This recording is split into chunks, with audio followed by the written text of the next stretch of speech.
What if I told you that for 70 years, a book so dangerous and controversial was hidden away from the world because it revealed the literal blueprint for how the devil controls your mind? For 70 years, a manuscript sat in a dark vault, shrouded in a silence so heavy it felt like a physical weight. The year was 1938. Napoleon Hill, the man who had spent 25 years interviewing the world's most successful people to write Think and Grow Rich, had just finished his most dangerous work. But when he showed it to his family, the reaction wasn't praise, it was terror. His wife Annie Lou was paralyzed by the thought of what would happen if the world read it. Hill had reached into the darkest corners of human psychology and pulled out a mirror that reflected the world's most uncomfortable truths. He didn't just criticize the economy or the government, he went after the bedrock of society, the education system, organized religion, and the very way we think. He claimed he had literally interrogated the devil. The manuscript was locked away, passed down through generations, hidden until 2011, long after Hill's death. Why? Because Outwitting the Devil is not a self-help book, it is a psychological autopsy of human failure. The interrogation, meeting His Majesty. The book is structured as a relentless, high-stakes dialogue. Hill sits across from an entity he calls the devil, but he doesn't address him as a monster, he addresses him as His Majesty. This devil isn't interested in your soul in the fire and brimstone sense.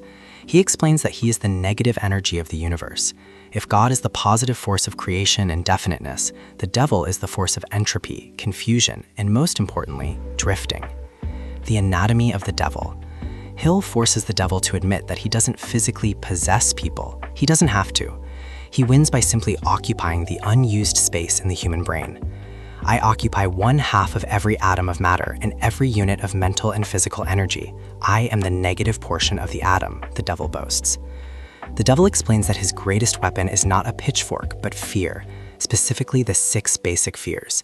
The fear of poverty, the fear of criticism, the fear of ill health, the fear of loss of love, the fear of old age, the fear of death. By planting these seeds, the devil creates a state of mind where the individual stops thinking and starts reacting. This is where the trap is set. The concept of the drifter. This is the core revelation of the book. The devil admits that 98% of humanity belongs to him. He calls them drifters. What is a drifter? A drifter is anyone who allows themselves to be influenced and controlled by circumstances outside of their own mind. They are the people who have no clear purpose, no definite goal, and no backbone to stand up for their own ideas. The devil's description of a drifter is hauntingly relatable. They have opinions on everything but knowledge of nothing. They eat too much and exercise too little.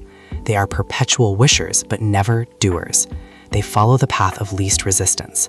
They are controlled by their environment rather than controlling it. How the devil hooks you. The devil explains that he uses baits to lure people into drifting. He uses the promise of something for nothing, the lure of easy money, or the distraction of mindless entertainment.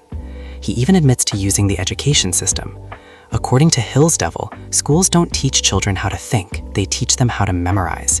By the time a student graduates, their independent thinking has been so thoroughly suppressed that they are ripe for the devil's influence. They become cogs in a machine, too afraid to deviate from the norm, effectively becoming drifters for life. The law of hypnotic rhythm. If drifting is the habit, hypnotic rhythm is the law of nature that makes that habit permanent. Think of a whirlpool. If you get too close to the edge, you can still swim away.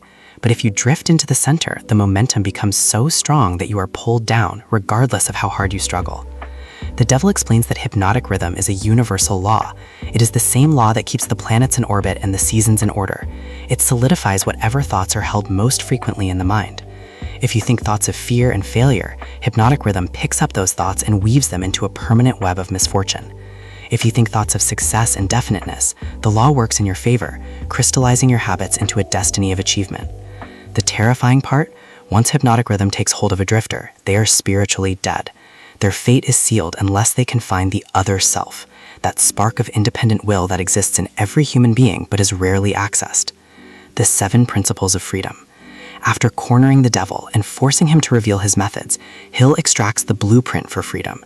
These are the 7 principles that allow any individual to break the chains of drifting and master their own destiny. 1. Definiteness of purpose. This is the North Star of the Hill philosophy. You cannot outwit the devil if you don't know where you are going. The devil thrives on ambiguity. The story. Hill reflects on his own life, realizing that every time he failed, it was because he had lost his definiteness. When he decided with absolute certainty to interview the world's most successful men, the way opened up. The lesson: you must choose a specific goal and a specific plan. Even a bad plan is better than no plan, because action creates momentum that can be corrected. 2. Mastery over self. The devil admits that he loves appetites. When we lose control of our physical desires, food, sex, expression of opinion, we open the door for him. Hill emphasizes sexual transmutation. This isn't about celibacy. It's about taking that powerful creative energy and channeling it into your work and your purpose rather than wasting it on drifting pursuits. 3. Learning from adversity. This is perhaps the most famous takeaway from Hill's work. Every adversity, every failure, every heartbreak carries with it the seed of an equal or greater benefit. The devil hates this principle. Why? Because if a person learns to look for the lesson in failure, the failure no longer belongs to the devil, it belongs to the individual. Failure is only permanent if you accept it as such. If you treat it as a test, it becomes fuel. 4. Control of environmental influence. You are the average of the people you spend the most time with. The devil explains that he uses negative associations to pull people down. If you surround yourself with drifters, you will drift. If you surround yourself with non-drifters, the hypnotic rhythm of their success will rub off on you. You must be ruthless about who you allow into your mental space. 5. Time, giving habits duration. Time is the friend of the non-drifter and the enemy of the drifter. Over time, your habits, whether good or bad, become fixed. This is why it is so much harder to change a habit at age 50 than at age 15. The principle of time works with hypnotic rhythm to make your character permanent. 6. Harmony. To succeed, you must be in harmony with yourself and your environment. This means your mental, physical, and spiritual states must all be moving towards the same goal. Conflict within the mind, doubting yourself while trying to succeed, is a form of drifting. The devil uses this internal friction to stall your progress. 7. Caution. This is about thinking before you act. Most people drift into trouble because they act on impulse or without gathering the facts. The devil admits that the cautious person is the hardest to catch. They look before they leap. They analyze their fears rather than running from them. The other self. Throughout the book, Hill refers to his other self. This is the version of you that knows no fear, has no limitations, and understands that the devil is merely a shadow that disappears when the light of thought is turned on. Hill tells the story of his own lowest point, bankrupt, hiding from creditors, and feeling like a failure. It was in that moment of total despair that his other self spoke to him, commanding him to stop drifting and start acting. It was this other self that gave him the courage to finish his work and eventually publish the ideas that would change millions of lives. The mirror. Are you a drifter? The book ends with a challenge that feels like a punch to the gut. Hill doesn't offer a pat on the back. He asks you to look at your life with brutal honesty. Are you doing what you love or what was told to you? Are you controlled by the fear of what your neighbors think? Do you have a plan for your life, or are you just waiting for luck to find you? The devil's greatest trick wasn't making you believe he didn't exist. It was making you believe that your habits don't matter. He wants you to believe that just one more day of procrastination won't hurt. He wants you to believe that you can't change. Final thoughts. The key to the prison. Outwitting the devil is a psychological battleground because it strips away the excuses. It teaches us that the devil is not an external force coming to get us. It is the accumulation of our own negative habits. When you decide on a purpose, when you master your fears, and when you understand the rhythm of your own mind, you become devil-proof. You move from the 98% of drifters into the 2% of masters. The manuscript stayed hidden for 70 years because the truth it contains is volatile. It suggests that you, and only you, are responsible for your failure or your success. It suggests that the prison you feel stuck in has a door that has been unlocked the entire time. You just had to stop drifting long enough to turn the handle. The question is, now that you have the keys, will you walk out or will you stay in the rhythm?